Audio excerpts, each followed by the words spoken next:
Practical accounting, the better way to learn. Okay. All right. Hey, we're back again.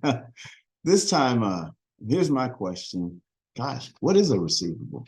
What is a receivable? Well, a receivable is basically a right to collect because you've delivered or because you've lent.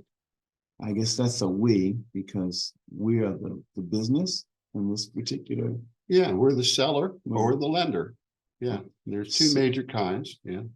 So which of the 10 basic transactions are we going to be talking about with receivables? Well, let's take a look.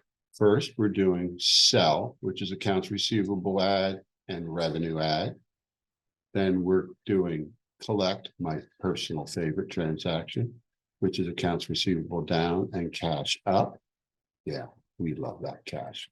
We love collect. Now, if you don't collect, we do my least favorite transaction. It's a used transaction, accounts receivable down and bad debt expense. You've been used by your customer.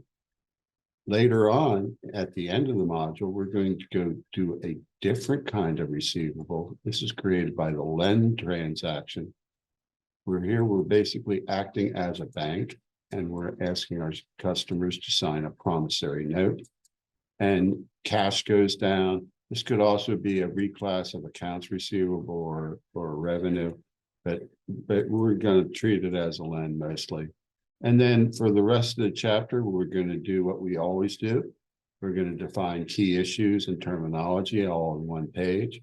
We're going to place you on the operating cycle.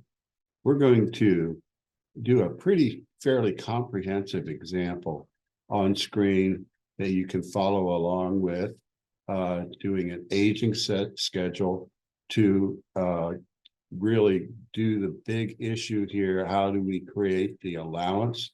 The allowance is like a bucket. We'll explain that, what you do with write-offs and recoveries. We'll give you a chance to practice what you learn. You can check your results with the solution.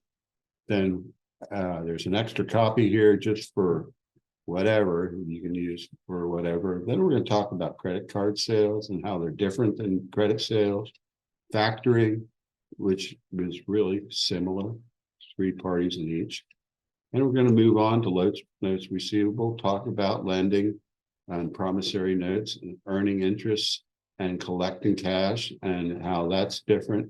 And then we're going to finish it up with an action-packed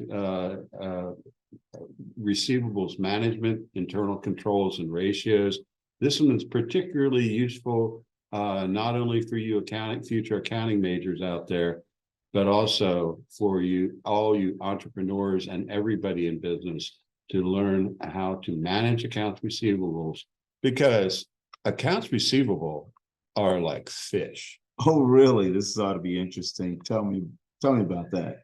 Well, fish are pretty cool. They taste really good when you eat them, but the longer they lay around, the more they smell. So we're going to learn how to manage our accounts receivables, account for our accounts receivables, and most importantly, my favorite transaction, which is collect. All right. Take us there. See you inside. All this content and more at practicalaccounting.com. See you there.